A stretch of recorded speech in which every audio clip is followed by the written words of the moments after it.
My biggest thing was I was watching the ending. There's a feather. Is the feather important or something? And then the movie started again, and there was a feather, and I was like, ah, okay, it was like a theme thing or something.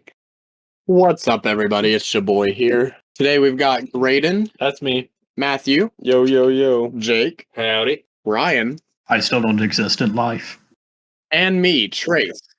So let me tell you about some shit today. I was going to Prying Eye to get some vape stuff, and as I got out of the car, my girlfriend was getting out of her side. A truck rear ends us because there was a sandbox in the back seat and he could not see us. So that's the thing that happened. That's the story. End of story. Did you die? Yeah, I'm actually dead right now. But you lived. I did. I lived to tell the tale of my death. Just for you guys. All right, well, after that snooze fest, right? Definitely that happens every day. Anybody else got anything interesting that they've done recently? Anybody do anything for the 4th? No, I just went down to the riverfront and watched fireworks. That's doing something. I stayed home and watched YouTube. That's doing something. I stayed home and watched fireworks. I actually did. I saw Jake's parents at dinner. Nice. I have my siblings over, and they both have very small children, so we got a pathetic firework display, in my honest opinion. But we just got like sparklers and fountains and stuff that wouldn't scare the babies, because it's their first ever fireworks show. So, F them kids. right? You know what? I actually did something during 4th of July. I beat my brother at cornhole, and he didn't take it very well. So, like, 10 minutes later, he comes, like, charging at me full force with a baseball bat in each hand with murder in his eyes. It's like the video of the kid playing ping pong, where he gets mad and throws the paddle as his older brother, yeah. and his brother starts cussing and stuff and flips the table. And he's just See, that was us. screaming. But the roles were reversed. But Ryan, did you Mhm. die though? Only on the inside. But you lived? Yeah. Nice. Well, today, what were we going to talk about today, Trace? We're going to talk about our hobbies, what we like to do, if we do anything interesting enough. That is what a hobby is. The hobby is interesting to you. It has to be interesting to everybody. Fair enough. I actually like to collect hobbies. That's my hobby. That's how hobbies work, right? If anybody has a hobby that isn't your hobby, they're wrong. How many hobbies are you Yeah. at, Ryan? 57. Wait, Ryan, if you're collecting hobbies, what would you call a place where you would store all your hobbies? A hobby lobby. Classic. I was going to say garage. Hobby garage doesn't have the same ring to it. So, Graydon, what's your hobbies? My hobbies, well, we all play video games, so I thought we could talk about video games first. Yeah, it's one hobby we all share.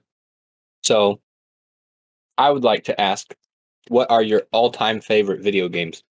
Because my Ooh, all-time me favorite first. video games... Well, hang on, my question. My all-time favorite video games would be Pokemon, because I've played it since I was a little kid, and I don't know, I just really like it, and I play it all the time. But also, I'm just a big fan of RPGs in general, and my favorite RPGs of ever are Skyrim, and Dragon Quest, the 11, the new one, new-ish one. That's the only one I've played. I haven't played any of the older ones, but I'd like to. But I just really liked the new one. I thought it was awesome. Ryan, you said you had some all-time favorites? The absolute best video game in all of existence, and it will remain that way forever, is Super Mario Galaxy, that released in 2007 for the Wii. No arguing. Yeah, Ryan is a Nintendo person, so all of his games will be Nintendo games. I also forgot Fallout, but I really like Fallout. That's all. Jake. Okay, I like RPGs too. I like Skyrim and stuff like that. Also, one that I think I share with Matt, we used to play it basically every snow day in elementary and middle school, and probably some in high school, is Lego Star Wars: The Complete Saga. Yes, We sir. played it some on Wii and some on Xbox, but always 100%. And by always, he means never. Yes. We always started a new game and told ourselves we were going to 100% it this time. And then we would make stuff and get to like 80% usually. Yeah, something And like then that. be like, it would be really fun if we started over and did all that stuff again. And then we did that for 7 years. Yep. But like Skyrim, Minecraft, playing some Cold War, Rocket League right now.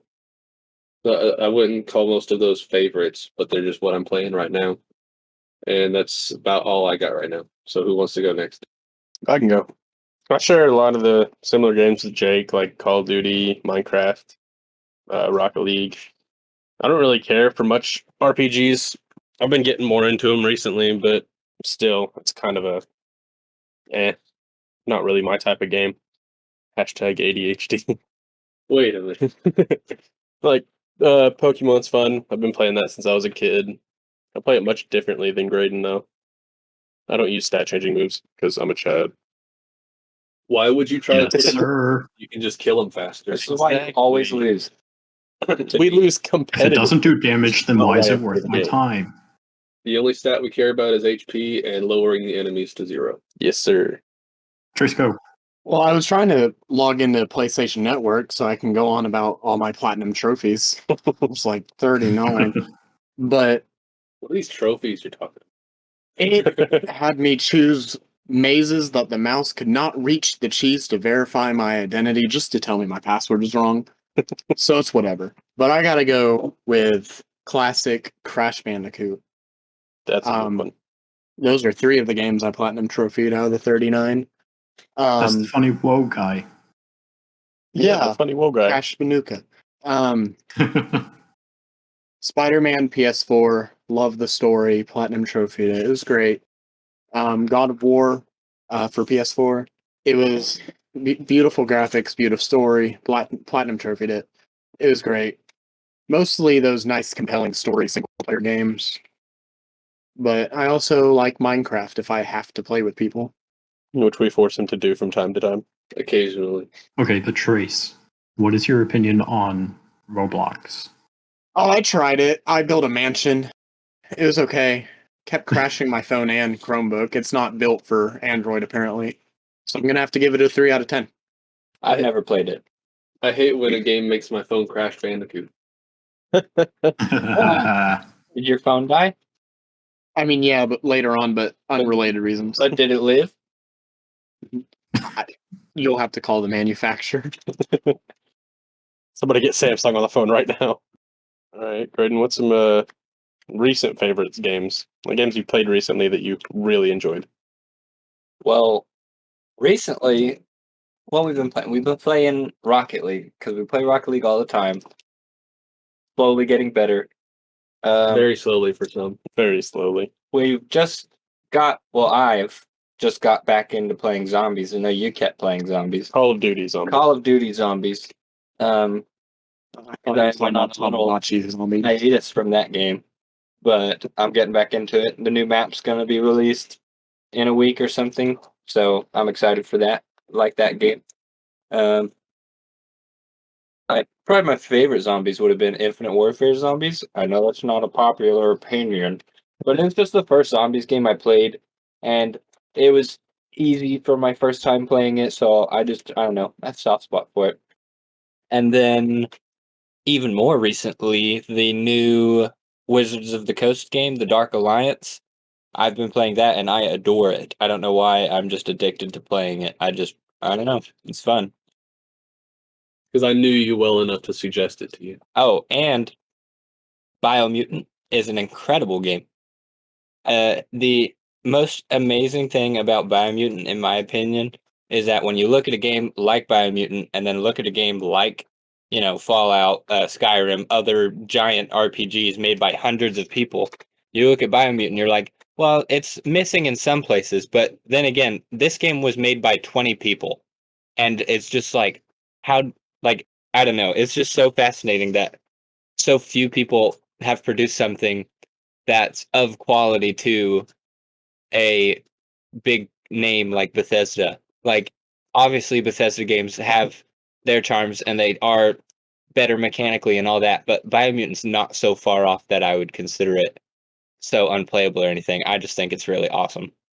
Love the game, love the story, love being the little bunny man and using big swords. How about you, Trace? What games have you been playing recently? Good question. I've been working recently. I play games like once a month at this point, but I still play a little Minecraft. There's a You've been game playing Walmart. trying to think of it. What? You've been playing Walmart. I've been playing Walmart Simulator. Walmart Simulator Fun 2020. fact, Walmart actually does have their own game on the App Store. They do. I have downloaded it. Yeah, I got bored. You stock shelves. I thought it would help me learn my job better, but I don't even work there. I'm It's like one of those where like you have certain like action points basically, where you can do certain amount of stuff in a certain amount of time and things like that, right? Not sponsored by Walmart. Other superstores are available. That was last episode. We will not be doing that bit for the entirety of this series. Says you. I mean, I'll okay. keep it alive. We'll bring it back on our anniversary. But I play Minecraft occasionally because it's something I don't have to commit to.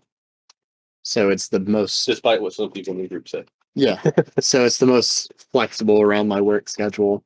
But I do plan as soon as the God of War sequel on PS5 comes out, and as soon as I get a PS5, if any of our listeners want to donate to that fund, I'm going to binge play the entire God of War series because they're all available on PlayStation Now, I think it's called. So that's a plan I have. Also super excited to play Spider-Man Miles Morales. I know it came out like a year ago at this point, but PS5. PS5. What about you, Matt? I haven't really been up to date with many games. I mean, just like games that have already been out that just keep updating and adding stuff. Like I go back to GTA every now and then When I tell you to. when Jake tells me to. Call of Duty. I usually play the new ones and then go back to the old ones when I get bored of the new ones. But Cold War's been keeping pretty steady updates, so it's not that bad. I'm very excited for Pokemon Shining Diamond and the other one. What about Legends Arceus? I'm not as excited for that one, surprisingly. I'm actually Really? Legend of excited for that one. Arceus. I think that's just going to be okay, but the Gen 4 remake, immaculate. Are those the names of the Gen 4 remakes? It's Shining Diamond and something Platinum. Shimmering? Shimmering Shimmering Pearl. Pearl, yeah. Shimmering, yeah. And Brilliant Diamond. Is it Brilliant Diamond? I don't remember. I do think I think that's different. Legends Arceus is going to be Shining mild Diamond. trash.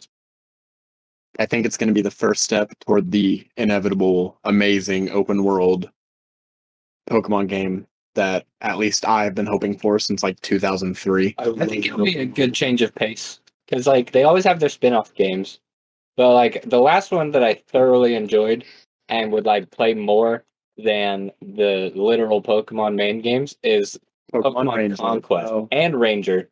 But I think Conquest no, because Ranger was on DS, so it was more recent.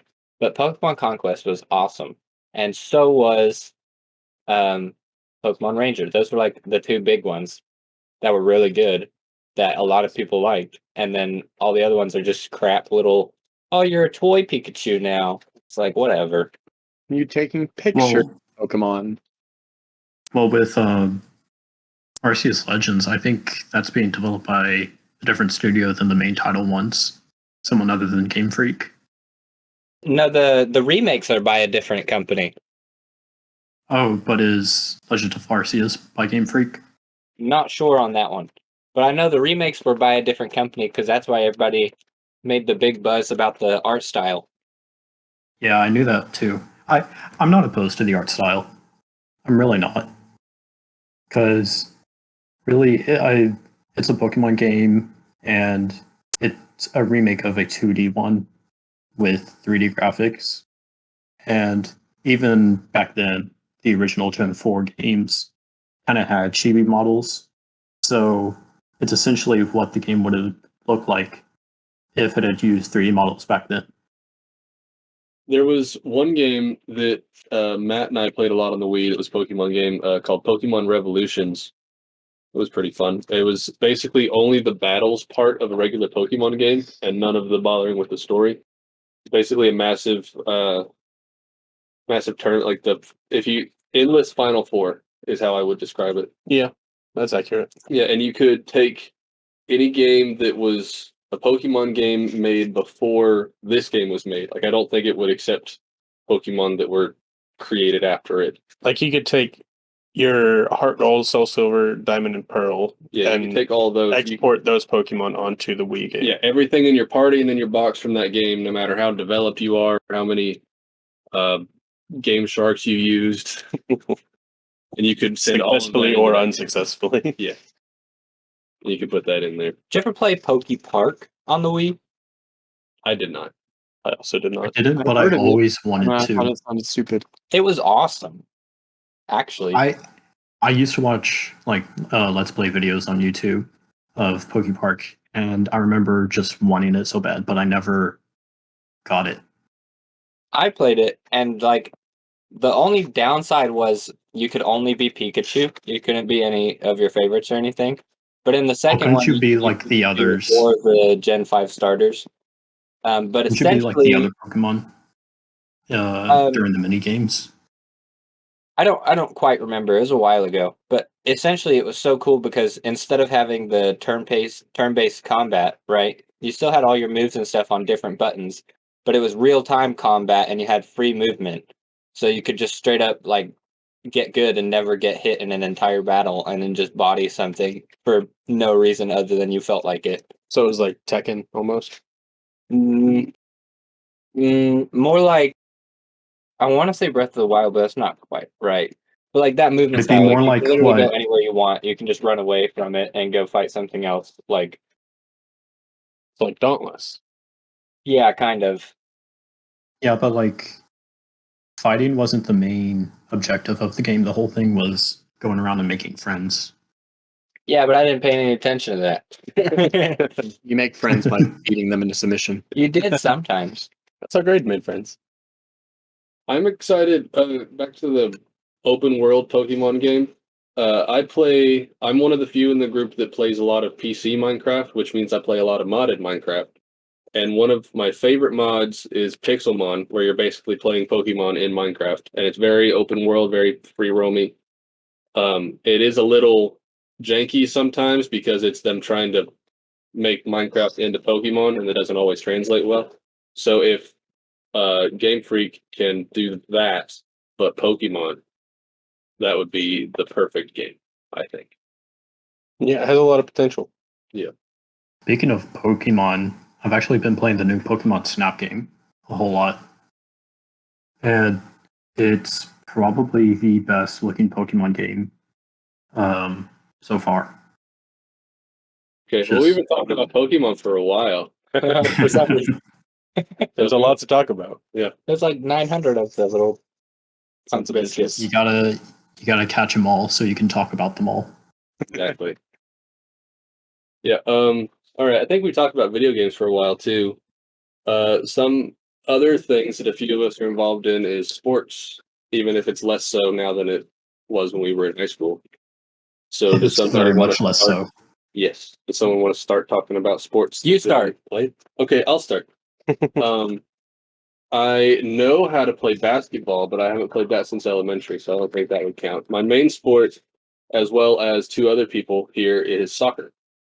I played, and apparently so did Graydon. We played from like 3, 4-ish. I was 3. We were very, very small until we graduated high school. The ball was actually bigger than them. Sometimes, yeah. They were the ball. Yeah, we played. A few of us played soccer pretty much our whole lives, and I'm still trying to play soccer. I'm looking for groups around the local area. Also played, technically, been on a football team for a very short time, as well as Graydon. A few times we said, we can do football. We got time. And then we did not make it through the summer. Oh, there's more to that. I'll get to that. Yeah, I'm going to let you take care of that. You're a lot more emotional. But that soccer is pretty much the summary of my sports. So someone else want to go in it? Well, yeah, I'll go. Yeah, that Because Well, let's see. When I was very small, I played t-ball and I played soccer. Never really stuck with baseball. I don't know. I wasn't that good at it, and I didn't like it that much. So I just kept playing soccer, and I did taekwondo for a little bit in elementary school, but like I just did that when I was a kid. I didn't really keep with that either. The only thing I really kept with was soccer. And when I was in high school, I got really into it, and I played for 3 different teams at the same time because I was playing for my high school team and I was playing for 2 different travel teams. Um, I was very busy. Um, basically always playing soccer. It was awesome. But the thing that Jake was talking about with the football team, essentially, our high school football team sucked bad. Like the year after we graduated, I think they won 1 game against the worst team in the region, and that broke like a 13-year losing streak or something ridiculous like that. I'm not sure on the numbers exactly, but they were not good. And we have And no reason to believe they're any better right now. essentially what was happening at the time was the soccer team was doing really well, and we'd made it to state for the first time. No, that was our senior year. We Yeah. almost made it to state. We made it to regionals our junior year.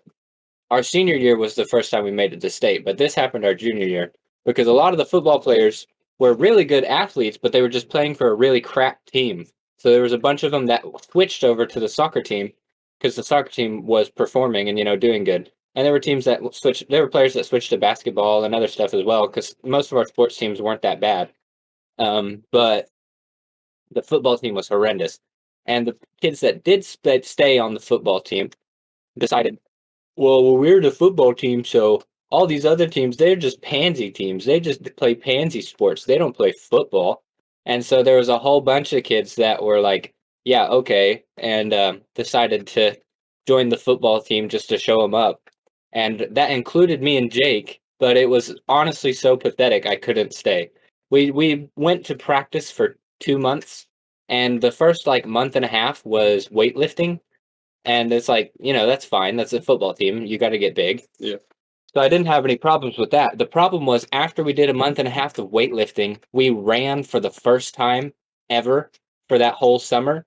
And all we did was run up the bleachers at the high school football field 3 times and back down. That was it. And everyone that played football was practically dying. It was sad. It was very, very sad. In their defense, you and I were very in shape because we were also doing soccer conditioning at the same time where we actually, ran. It's still up the stairs 3 times. Yeah, it was kind of pathetic, but it was a little exaggerated from our point of view because we were waiting for the next whistle to blow, expecting them to be like, all right, next time, go. Yeah, now's the time for the rest of your 3.5 miles. Yeah, that was the warm up. Anyways, so we were like, okay, that's pretty sad, but maybe it'll get better. So we stuck around for 1 more week after a week of pathetic running, and that's when we did drills. And the drills weren't bad drills, but they consisted of about 3 people doing the drills and the other 60 people just sitting there watching them. And I was over it at that point. I was like, I'm not coming back to this. This is stupid. I think that was a big part of why the team usually sucks is because they only have 2 or 3 good players that actually know how to play. They have plenty that have potential, but they just aren't being coached in a way where they can do anything. Yeah, each of our 4 years of high school, there were 4 different football coaches. Yeah. I'd like to take a moment and point out, do y'all remember that one assembly during high school? I think it was like our junior or sophomore year, where the football coach called literally every boy in high school and begged us to join the football team. Yeah, that did happen. Yeah. That did happen. Literally just like going, oh, it will be so awesome, just coming off the bus to away games and having this massive team come out. Just think of how intimidated the other team will be. And I'm looking around the entire auditorium, and I'm just thinking to myself, half of these people, more than half of these people, aren't football players. Yeah. Yeah, it was not a very successful situation there. The most ironic thing about the football team at our high school is that they were so bad, and yet they still got all of the attention. Yeah. And Like- all the money. The one time the basketball team got attention instead of the football team was because they went to state. And we would get like a passing mention at the like assemblies And for the announcement. soccer team. But the football team would have like a whole segment in the assembly just dedicated to asking everybody to come watch their next game where they lose like 65-0. Do you want to know the dumb reason why we started getting at least mentioned by the principal? Why? Because it was after we had won a huge game and no one had ever heard about it at school afterwards. I was just ranting really to my parents about it while we were out to dinner or something, saying that no matter how good we do, we never get announced or anything. And then the principal tries to sell the loss of the football team for the week as not that bad or something. So then my parents went to somebody in the front office because they know people there, I guess. Then the principal started announcing it. Good on you, Jake. That's the only reason we started getting things. I didn't even do it on purpose. And it was only because he was getting complained directly to by his parents. Chase, how was your experience with sports? Yeah. When I was young, I had so many plans. I was going to do like baseball, martial arts, this and that. I tried to do archery one point in high school. And every single time, my mom's like, we don't have time or money for that. So the one thing I did manage to do was 7th grade track and field. And it only lasted 7th grade because I went back 8th grade and they were like, do you have any health issues? I was like, yeah, I've had a heart problem since I was like 6. And they were like, and they let you do this last year? Get out of here. So I did 1 year of track and field. And there's not much to say from that, except the coach kept having me do long distance, even though I made it very clear I was a sprinter and I almost died many times. But I do have one funny story I'd like to share while I have the speaking role. It was after I did a long distance 2-lap. After saying I cannot do that, I have very bad stamina. My lungs and heart will shrivel up and die. But they live, though. And the most healthy food they can give us before a track meet is pizza, and of course they did that, and soda. My stomach was full of grease and carbonation, and I ran 2 full laps. Right out the gate, this kid tried to one-up me, so I deadbolt sprinted, and my legs locked up at that speed, and I went full force the entire 2 laps. Came to a dead stop, which is not how you should do things. And I was like, I don't feel so good. And I ran to the bathroom, got over the toilet bowl, and I was sitting there and I was like, I think I'm okay. I don't think I'm going to throw up. And I look up and on the back of the toilet, not in the bowl, not on the seat even, just on the back of the bowl, is this giant piece of orangutan looking It had anything that can make it through your body without being digested properly. It had it all in there. And I heaved. You're like, oh, this isn't so bad. Oh, poop. Yeah. Basically, Are we gonna make a vomit noise every podcast? probably at That's some the plan. point. Matt, you tried to join soccer once, right? Tell us that story. I'll get there. So when I was 3 or 4, I started playing t-ball, and I was like, "Yep, this is it. This is my sport." So I was pretty good at it. So then I played little league, and then I got to high school, and I'm like, "I'll join the baseball team." And they're like, "Huh, you have to try out." And I said, "No," and stopped playing sports altogether. But I still like if my friends or something they want to play something casual, like toss the football around or kick a soccer ball or whatever, I won't say no. You'll just say no to running. Yeah, I just like running. He makes us chase it no matter what happened, no matter whose fault it is. Someone else has to chase it. Yeah, I played basketball in elementary school Against you. against Jake. Yeah. Lost every game. Even the ones that weren't against Jake. Yes. We still lost every game. Yeah, Because back then he was very small I was quite small. and I was very big. I was fairly small until about junior year in high school when I had 17-inch growth spurt. Mhm. Not exactly, but pretty close. That's a hyperbole. It's a hyperbole. It's somewhere. Yeah. Not the Super Bowl. It's the Give Hyper or Bowl. take a foot. And then in middle school, all my friends played soccer, so I was like, I guess I'll try out for the soccer team. All of them. And then on the first practice, we ran like I don't know, it was probably a mile or so. It was a thing in middle It school. wasn't even a mile. So the soccer team it's soccer, so we had to do like a crap ton of running, right? Yeah. And in middle school, they have a thing. I don't know. Everybody hypes it up, so like it's the It's called the trail. trail. That's what it's called. Yeah, it's mainly a thing to scare sixth graders. The Yeah. trail is. It's a Pretty 3D much. archery course. Pretty much. And then in high school, we had a thing called the hill, which is just the hill up to the parking lot, and we had to run up and around the flagpole and back down. I have no idea how long it was in middle school, but I know in high school It was a 5K plus. it was over a 5K. It was like 3.7 miles in and high school. we did that and then did practice for an hour. every day. Yeah.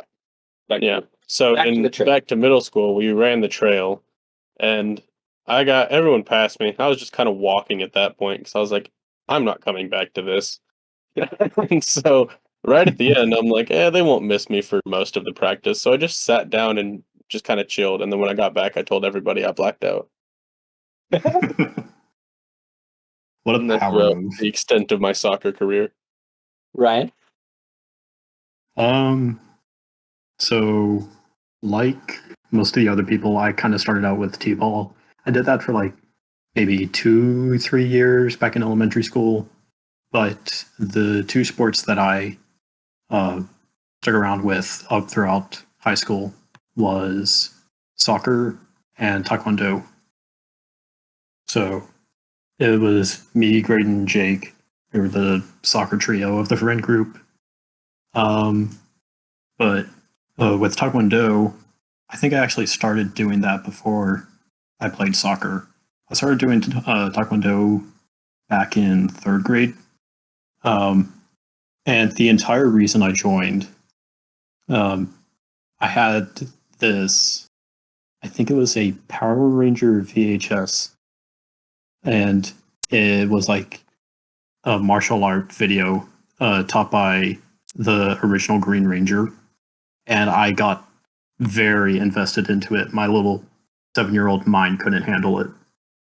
And my parents saw that and decided that I should join an actual martial arts group.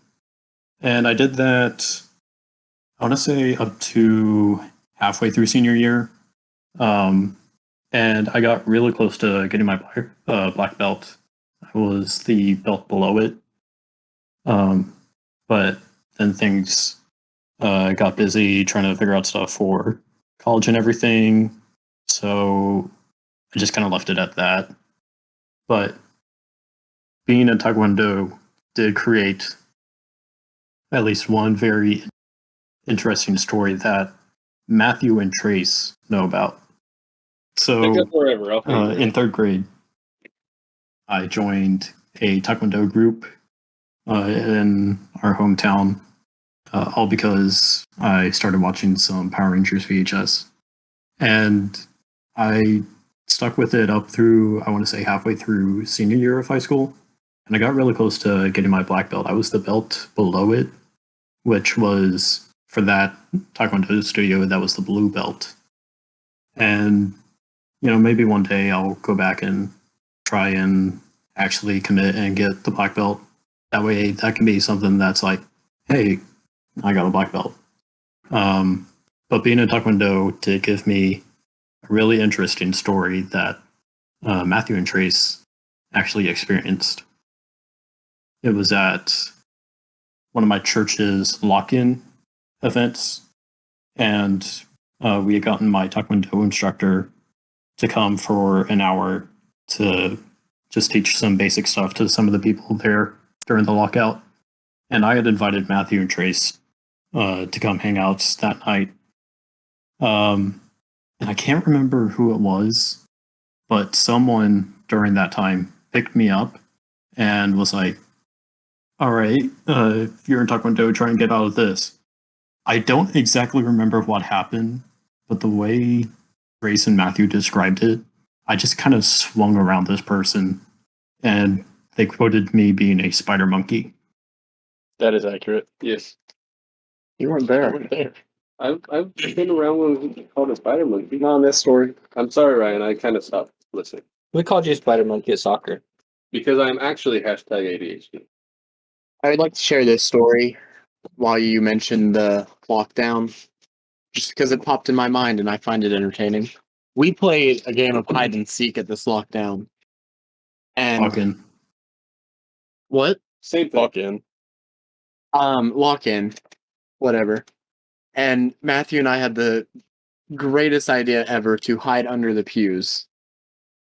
And the kid that was seeking dropped down right in front of me, looked me in the eye, and was like, aha, and then got up, went around, and got down and got Matthew. And I ended up winning that round of hide and seek.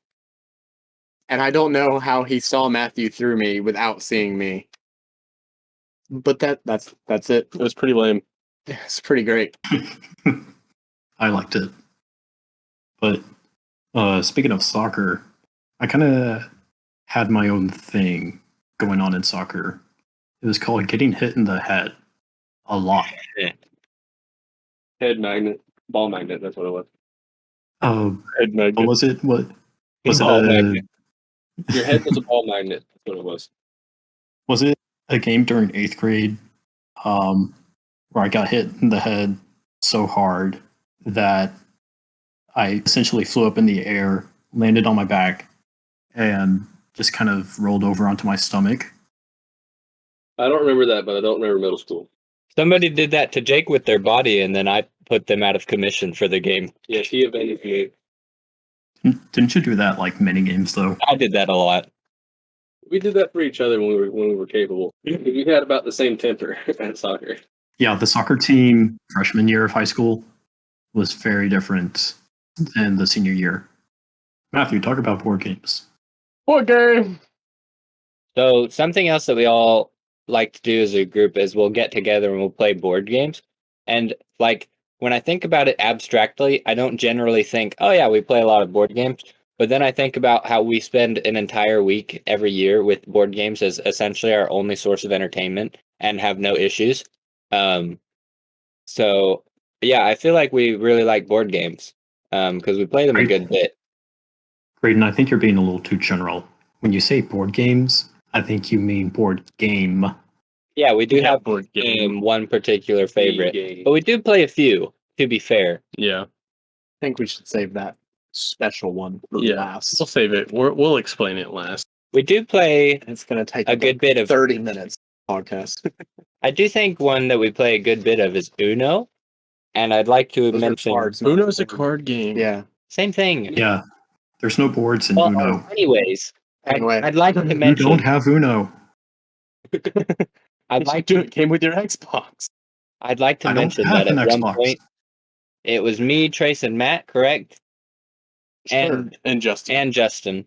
We all played a board game of Uno one singular game of Uno that lasted for an hour and a half, Easy. and it was horrendous. Who ended up winning? I don't know. I can Was it top me? that. I think so.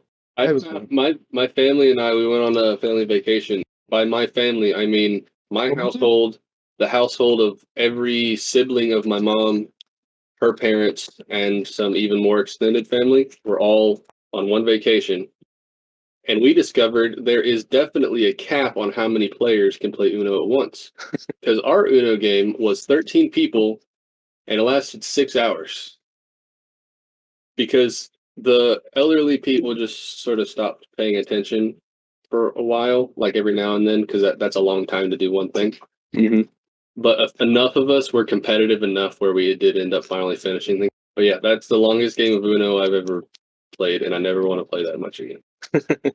I didn't play Uno for a good 6 months after that, like consciously. Nice. Yeah, I mean, some of the run-of-the-mill board games like Monopoly, Life, Clue, some other ones. Remember when we were at cabin and we played Monopoly until like 6:30 in the morning, Yeah, I remember that. and you cheated me out of my house and belongings? I always get too bored to finish a game of Monopoly. Like Yeah. for real, whenever we play Monopoly, I'll genuinely play for like an hour, hour and a half, and then after that, I just get bored and I just start throwing money at people. I'm like, hey Matt, will you take all of my properties and all of my money for $1 so that we can stop? I'm I think impatient. that's called embezzlement. I have a lucky dollar. Monopoly. That That is is true. It's the one that I wrote Jake's lucky dollar on. Or somebody did. It might not have been. What if I get it? Then you have to give it to me. That's the rules. I won't. Then you lose. You just have to wait for an hour and a half until I get bored. So, shall we talk about the board game? The board game. Let's go. The board game indeed. The board game. Betrayal at House on the Hill. It's a big one. We've played this game many, many times. And we still have not played all of it. Despite trying. Despite trying. There are 50 distinct endings that you can get. And an expansion pack. And an expansion pack. And each of those endings can end in multiple ways, too. That is true. Depending on who wins. It's basically kind of like a tabletop RPG.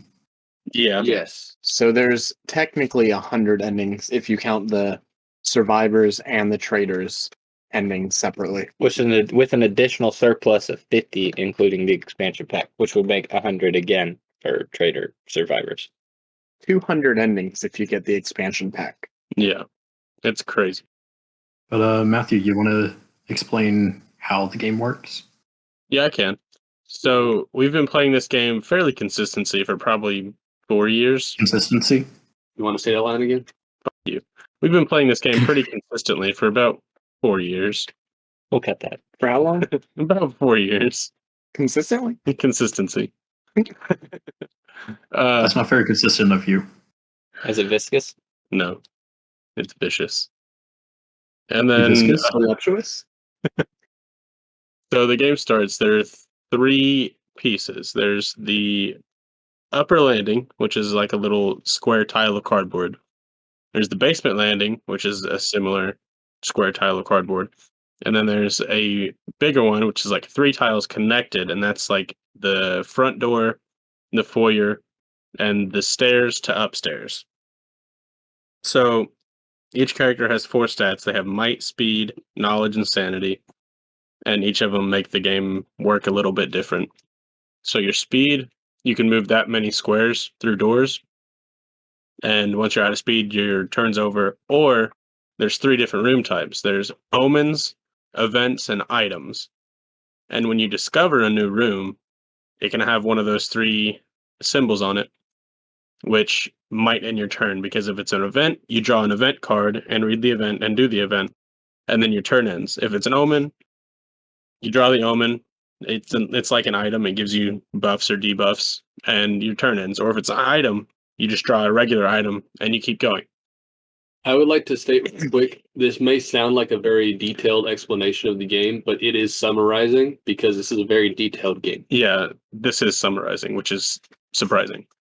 All of the rooms are random because you have a similar stack to the 3 starting pieces of cardboard squares, and you will draw a random one that corresponds to the floor that you are currently on after they've been shuffled and all that. So it's a different house every time. Yeah. So, and the game has essentially 2 parts. There's the beginning part where everyone's working together, discovering all the rooms in the house. And whenever you get a room with an omen, you roll 6 dice. Each of the dice are numbered. They have 2 blank sides with 1 and 2 sides with 2. So you can roll a 0 to a 12. On the haunt roll, there's 8 dice in total, but you only roll 6. And if you roll equal to or more than the number of omens that have been revealed, then you just keep playing the game as normal. And if not, if you roll less than the number of omens that have been revealed, then the second half of the game starts, which is the haunt. And the haunt is determined by what the omen you drew was and what room you discovered it in. And there's a whole page in was it the survival guide or the Trader's Tome. The Trader's Tomb. Tome. Tome. T-O-M-E. Thought it was a B. No. The Trader's Tome. That's a book. The Trader's Tome. And it has like all the omens listed out and all the rooms listed out that you can discover omens in. And there's a chart. And when you find the connecting point between the omen and the room, it will tell you a number. And that's the haunt number you start. And it's 50 completely different endings. What are some examples? And before you go on, the haunts, whenever you see which number it is, it also tells you which player is randomly the traitor.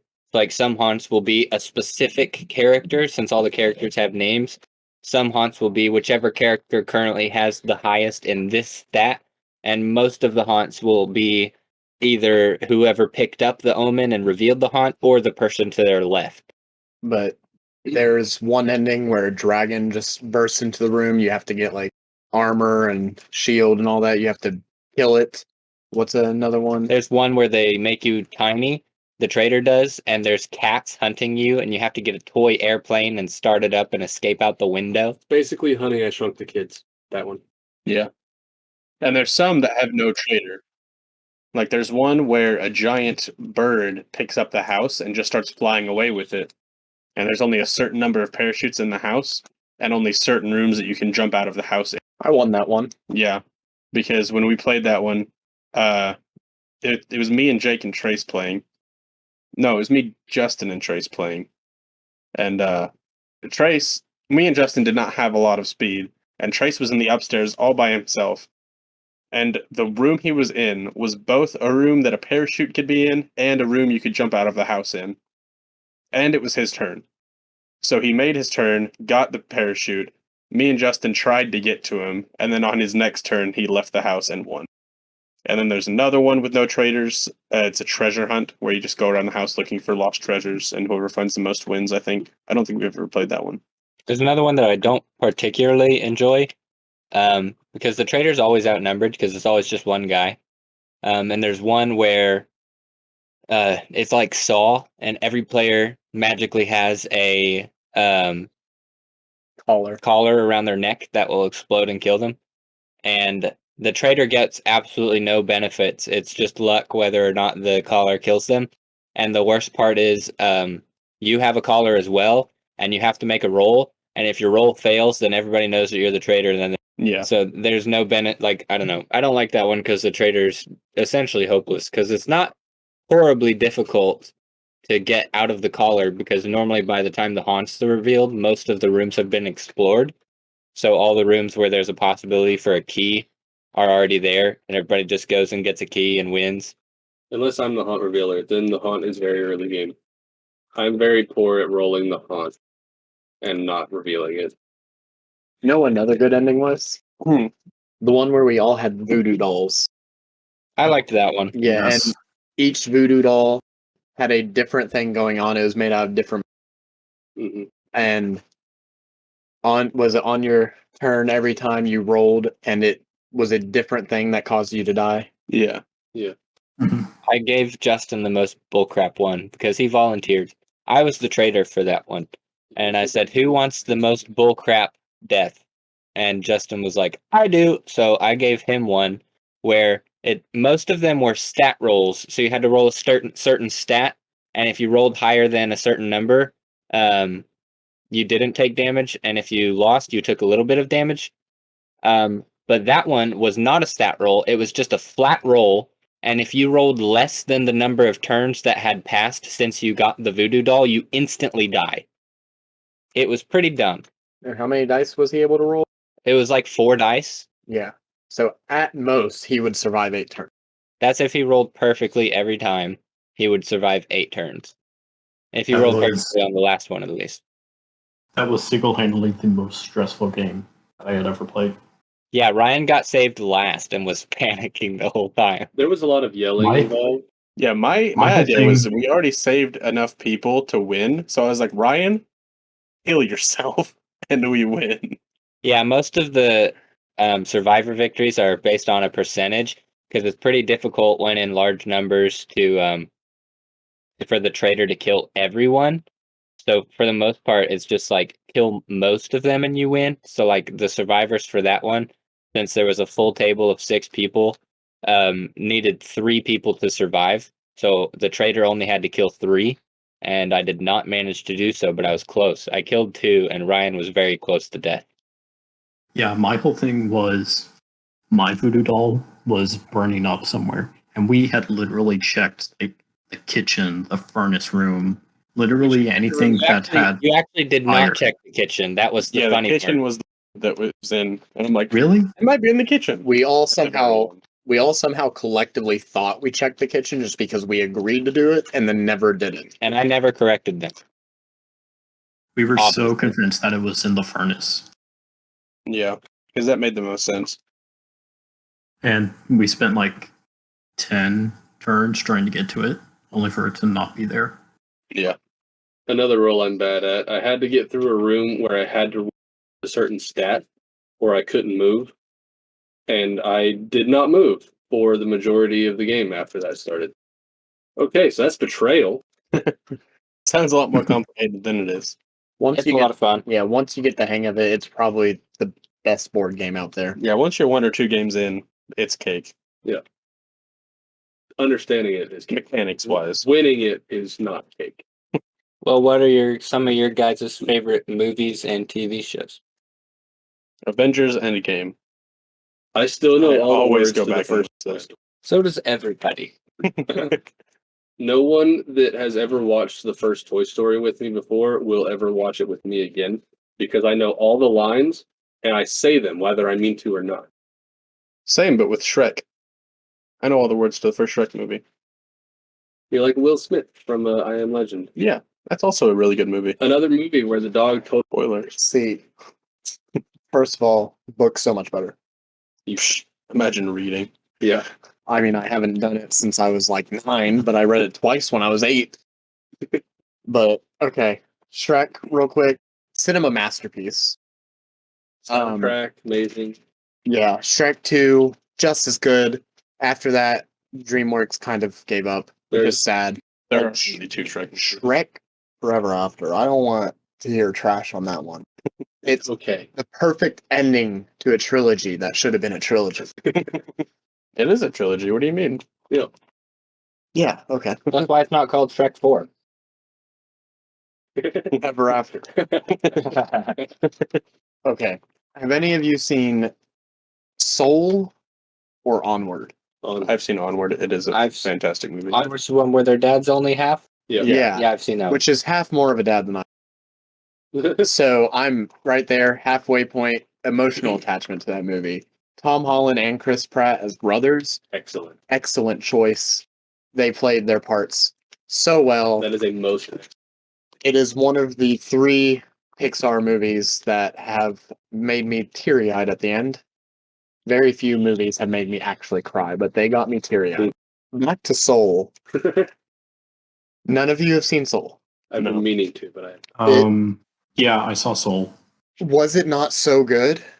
I thought it was pretty good.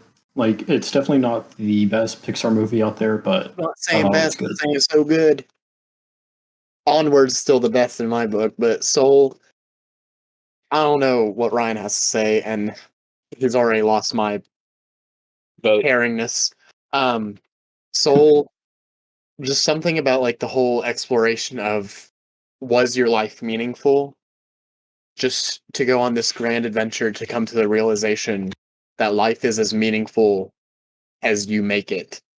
And just the little fun moments that you have, the happiness you feel, is what makes it meaningful and not some great big accomplishment. Loved it. Struck a chord in my Walmart service desk living life. Now I just focus on the 5 minutes after I have a day. I'm golden. Life accomplished. Yeah. Kill me now. Well, that'd be illegal. only if you get caught. Doo-doo-doo. yeah, but if he dies, he still survives. Favorite movies? My favorite movies? Yeah. I don't know. As far as like Pixar goes, I have a really soft spot for Wall-E, and I think it was because I went and saw it on my birthday one year. I think it actually came out on my birthday one year. But as far as like other movies, I really like Forrest Gump. I've never seen Forrest Gump in its entirety. It's good. It's really good. I gotta admit, the ending got a little emotional. I've only seen the ending. Just like to say, you got emotional during the end of Forrest Gump and did not feel anything during Soul. your emotions are backwards and you need medical help. I'd like to say regarding Forrest Gump, I've never seen it in its entirety because I went the longest time without watching it. I went on vacation recently, and while we were on vacation, it happened to be playing in our room, but only the ending. So I saw Forrest with a very large beard, and then saw him find out that he was a dad, and then the movie restarted, and I watched like the first 5 minutes, and then we went to go do other stuff. So I've seen the ending of Forrest Gump, and then I watched the first 5 minutes, and I haven't seen anything else. That's actually the correct viewing order. Forrest Gump. Yeah. Yeah. My biggest thing with Forrest Gump is the most famous line that everybody thinks is so deep and meaningful. Jonah! Yeah, that one. Like chocolates, you never know what you're gonna get. I did see that part. You're gonna get chocolates, and if he's talking about like what's inside caramel, whatever, it's labeled on the back of the chocolate box. 99%. Maybe it wasn't. In It was the a different 1970s. time. 1970s. My biggest thing was I was watching the ending. There's a feather. Is the feather important or something? And then the movie started again, and there was a feather, and I was like, ah, okay, it was like a theme thing or something. I gotta Every say, movie analyst ever. Oh, it was like a theme thing or something. my Real quick my interjection. biggest complaint with Forrest Gump, All of it, I agree. is they made Bubba Gumps to be better than what it actually is. Like the real life food chain. Yeah, Which are I've you- been there which is once. the worst one. Which one is it that you're saying is worse? There was a sentence What- somewhere. I'm saying that the movie made Bubba Gumps sound better than what it actually is. Okay, I've never actually eaten at a Bubba Gumps. it's less than okay. I haven't either. I've been there Like once. Forrest Gump. I found my dad drunk in one before. We were in Gatlinburg. Well, at least you found them. That's the one that I ate. The one right next to the moonshine place. Yeah, and the strip thing. Where he also found his dad drunk. What a coincidence. Yeah, there's a moonshine distillery right next to the Bubba Gumps in Gatlinburg, and they're like, "Here, you can do a flight of moonshine shots, which is 14 for like $15." And my parents were like, "Yeah." You know, Yeah, when in do Rome, that. So anyway, quick interjection. I forgot to mention this because I got on my little Pixar kick, but American Beauty. Anybody seen that? Nope. Uncultured. So, starring Kevin Spacey before he was bad. It's basically this movie about this guy going through a midlife crisis, and like midlife crisis, you think new car, new haircut, dress differently, something mild that gets you out of your comfort zone. By the Batman statue. Yeah, so Kevin Spacey's character just wakes up one morning, goes to this like school thing and sees his teenage daughter's friend, and is like, I'm gonna fuck that. So then he starts working out, trying to make himself attractive. This and that, etc.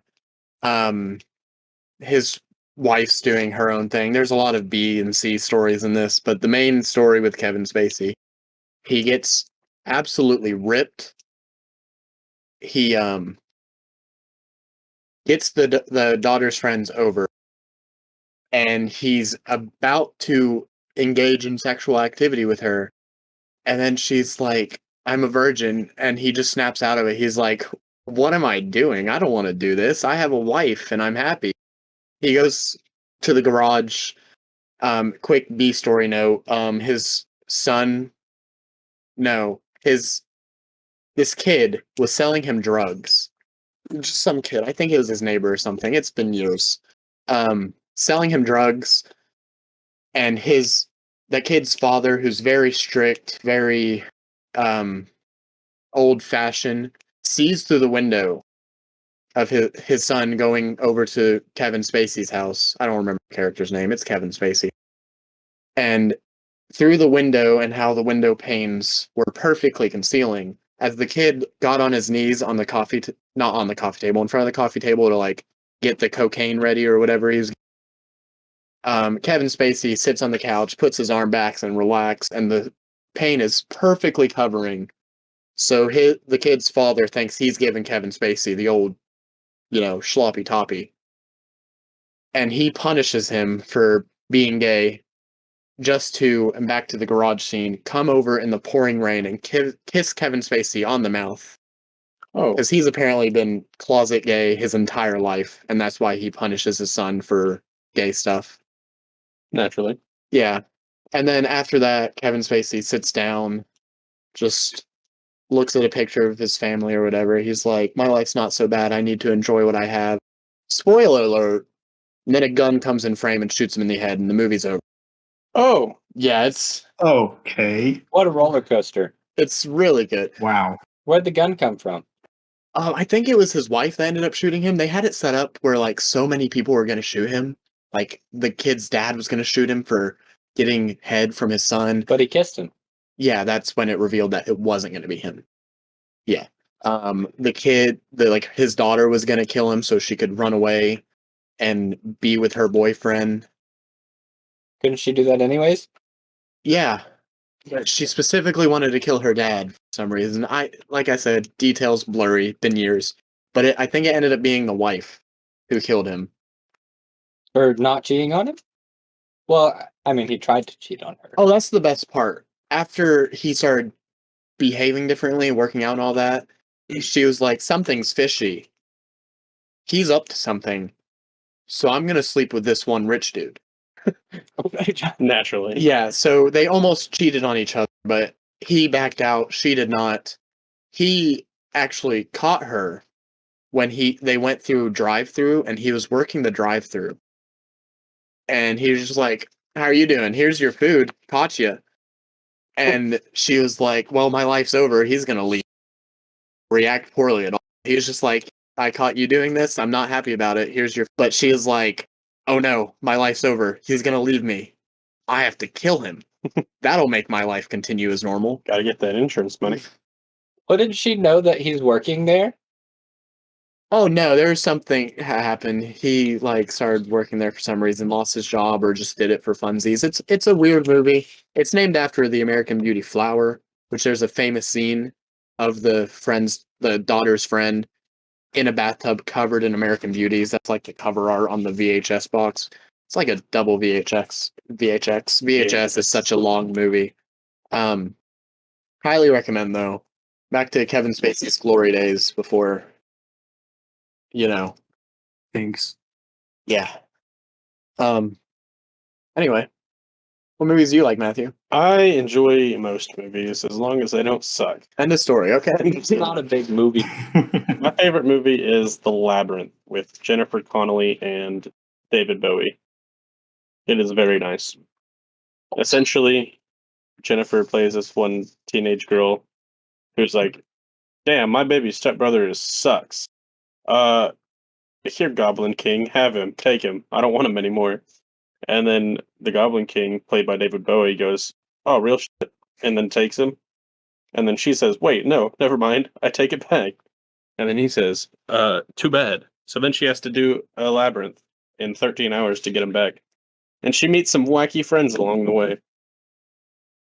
And ends up succeeding. Spoiler alert. Well, great. Now I'm not going to watch it. So sorry, it's like a 95-year-old movie. It's only like 40 years old. It's past the 2-week benchmark. Yeah. Any movie that's been out and easily accessible for 2 weeks or more, the spoilers are now on the person that has not seen it. I would say 2 weeks after it's on DVD, because I don't have that movie ticket money. That's easily accessible as DVD. Yeah, that's what I was saying. Whenever it becomes the most accessible. Yeah, some people, I would say 6 months after its release date. which has usually been on DVD for a little bit. I go with that. Unless you're talking about The Martian with Matt Damon that was somehow in theaters for like freaking 4 months. I've never seen that movie.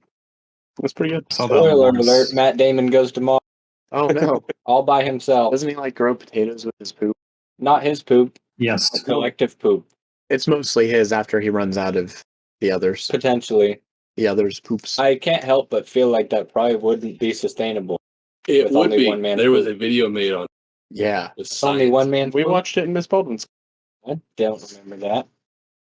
After we I watch remember the that. movie. It is scientifically sound that you could live off of just potatoes And Vicodin. and Vicodin that is purely fertilized by the waste produced by you eating the potatoes. Isn't that basically what the Irish was doing?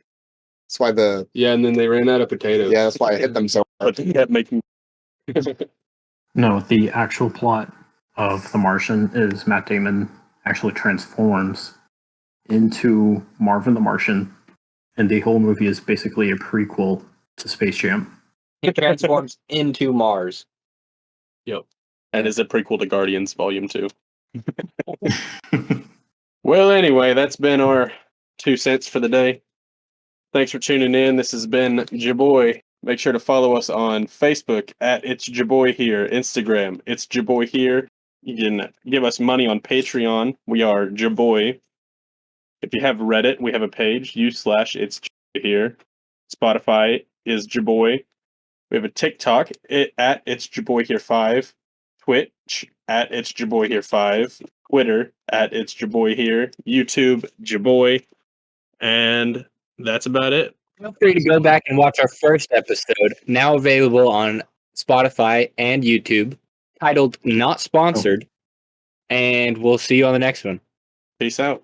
See ya. Bye. Yeah, I'm actually dead right now.